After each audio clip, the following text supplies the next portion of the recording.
Hello guys, আমি সুমিত। এই magic ট্রিক্সটি এবং এর পেছনে লুকিয়ে থাকা সায়েন্সটি জানতে হলে ভিডিওটির সঙ্গে জুড়ে থাকুন। চলুন বন্ধুরা, শুরু করা যাক। এই ট্রিক্সটি করতে যেসব উপকরণের প্রয়োজন সেগুলো একবার দেখে নিন। প্রয়োজন একটি স্টিলের পাত্র বা প্লেট, আপনারা যেটা আপনাদের কাছে হাতের সামনে আছে সেটাই নিতে পারেন। একটি দেশলাই বাক্স লাগবে এবং একটি লাইটার। প্রথমে এই দেশলাই বক্স থেকে দেশলাইটাকে আলাদা করে নিলাম এবং এটা আমাদের ছিঁড়ে নিতে হবে। আমাদের প্রয়োজন শুধু এই সাইডটুকু, তাই জন্য এটাকে আমরা আলাদা করে নেব।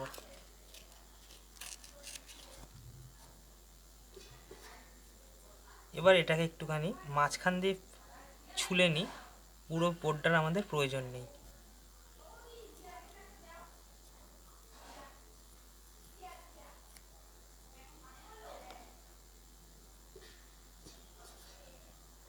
ঠিক এটাকেও এইভাবেই ছুলে নেব। তো এটাকেও ছুলে নিয়েছি। এবার করতে হবে এটার মাঝখান বরাবর ভাঁজ করে নেবেন, ঠিক এরকম, যাতে ভাঁজটা অনেকটা ত্রিভুজের মতো হয়। এটা এরকম থাকবে, ঠিক এটাও সেরকমই হবে, এইভাবে রাখবেন। এবার করতে হবে যে লাইটার ব্যবহার করে এটাকে জ্বালিয়ে দেবেন। আমাদের কাছে এই লাইটারটাই আছে, তাই আমরা এটা দিয়ে জ্বালাচ্ছি। আপনাদের কাছে যেরকম লাইটার আছে আপনারা সেটা ইউজ করতে পারেন।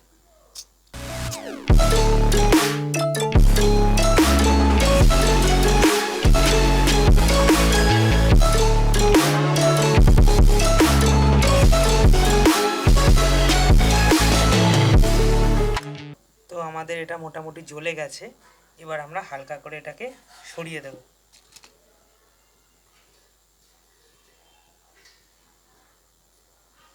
এরপর এটাকে হাত দেবেন না, কারণ এটাকে একটু ঠান্ডা হওয়ার জন্য সময় দেবেন। তো বন্ধুরা, আমাদের পদার্থটা একদম তৈরি হয়ে গেছে। এবার এটাকে হাতের মধ্যে একবার তুলে নেব।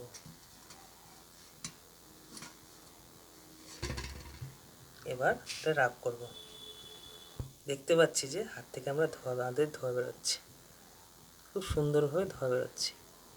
এই ম্যাজিক ট্রিক্সটা ঠিক এইভাবেই করা হয়। এটা খুবই সহজ পদ্ধতি, এটা আপনারাও বাড়িতে ট্রাই করতে পারেন।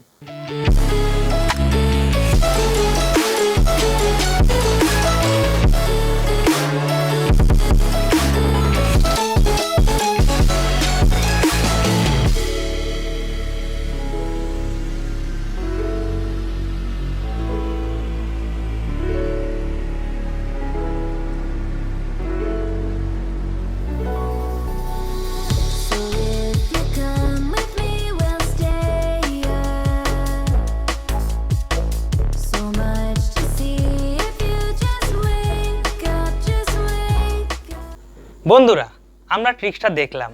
এবার আসছি ট্রিক্সটার পেছনে লুকিয়ে থাকা আসল সায়েন্সটা। আমরা অনেকেই মনে করি যে দেশলাই কাঠিতে রেড ফসফরাস থাকে, কিন্তু নয়।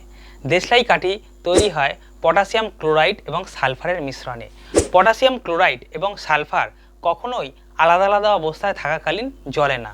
যখন সেটা একসাথে মিশ্রণ করা হয় তখন সেটা ভয়ঙ্করভাবে জ্বলে ওঠে, তাই দেশলাই কাঠি এত সুন্দরভাবে জ্বলে। তাহলে প্রশ্নটা হচ্ছে, রেড ফসফরাস থাকে কোথায়?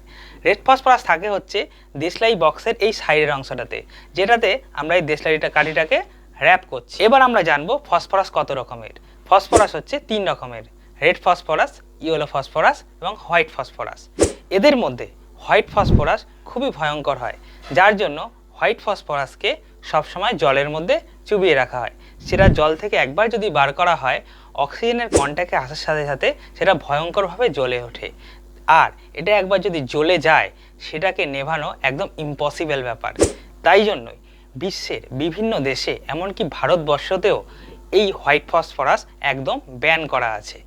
তো বন্ধুরা, আমরা হোয়াইট ফসফরাস নিয়ে কেন কথা বলছি? কারণ হচ্ছে, যখন আমরা এই রেড ফসফরাসকে জ্বালাচ্ছি তখন কার্বন ডাই অক্সাইড এবং তাপের কারণে রেড ফসফরাস হোয়াইট ফসফরাসে রূপান্তরিত হচ্ছে এবং তার সঙ্গে মিলে থাকছে কার্বন এবং অন্যান্য পদার্থ।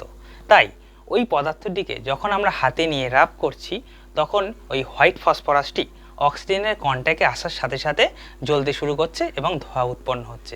তাই প্রশ্ন হচ্ছে, আমাদের হাতটা কেন জ্বলে যাচ্ছে না? তার কারণ হচ্ছে ওই হোয়াইট ফসফরাস খুবই সামান্য পরিমাণে তৈরি হচ্ছে, যার কারণে আমাদের হাতটা জ্বালিয়ে দিতে পারছে না। বন্ধুরা, এটাই হলো এই ট্রিক্সটার পেছনে লুকিয়ে থাকা আসল সায়েন্স। ভিডিওটি থেকে আপনারা যদি কিছু শিখতে পারেন তাহলে প্লিজ ভিডিওটিকে সকলের সাথে শেয়ার করুন, লাইক করুন এবং চ্যানেলটিকে প্লিজ সাবস্ক্রাইব করুন। তো বন্ধুরা, দেখা হচ্ছে পরবর্তী ভিডিওতে কোনো নতুন টপিক নিয়ে।